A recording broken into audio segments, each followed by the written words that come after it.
ایک خوبصورت اور روشن صبح تھی۔ سورج کی نرم سنہری کرنیں درختوں کی پتوں سے چھن کر زمین پر پڑ رہی تھیں۔ ہوا میں پھولوں کی خوشبو رچی ہوئی تھی اور پرندوں کی چہچہاہٹ جنگل کو جلا بخش رہی تھی۔ ہر طرف زندگی، رنگ اور خوشی تھی۔ اسی پیارے سے جنگل میں رہتا تھا ایک چھوٹا سا مگر نہایت عقل مند طوطا جس کا نام تھا ٹوٹو۔ ٹوٹو سب کا دوست تھا۔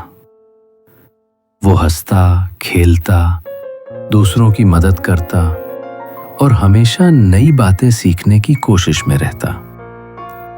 لیکن اس دن کچھ خاص ہونے والا تھا۔ صبح کے وقت جب وہ ایک درخت پر بیٹھا اپنے پروں کو سنوار رہا تھا تو اچانک اس نے نیچے دیکھا۔ ایک ننھا سا خرگوش کانپتا ہوا بیٹھا تھا۔ ٹوٹو نیچے آیا اور پیار سے بولا، ارے چھوٹے دوست، کیا بات ہے؟ تم اتنے پریشان کیوں ہو؟ خرگوش نے آنکھوں میں آنسو بھر کر کہا، جنگل کے کونے میں ایک لومڑی رہتی ہے۔ وہ مجھے تنگ کرتی ہے۔ وہ کہتی ہے کہ میں کمزور ہوں اور میری آواز کا مذاق اڑاتی ہے۔ یہ سن کر ٹوٹو نے مسکرا کر کہا، پریشان نہ ہو دوست، اصل طاقت جسم میں نہیں، دماغ میں ہوتی ہے۔ پھر ٹوٹو نے اپنی عقل اور بہادری سے ایک زبردست منصوبہ بنایا۔ اس نے خرگوش کو سکھایا کہ کیسے اپنی آواز کو استعمال کر کے لومڑی کو ڈرایا جا سکتا ہے۔ شام ہوتے ہی جنگل کے سارے جانور ایک جگہ جمع ہوئے۔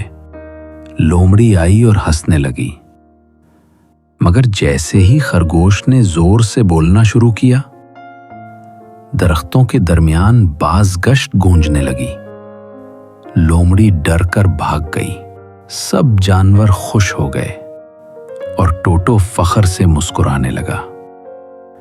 اس نے کہا، دیکھا دوستو، دانائی اور ہمت سب سے بڑی طاقت ہے۔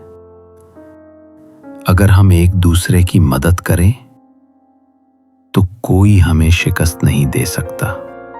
اس کے بعد جنگل میں امن، دوستی اور خوشی چھا گئی۔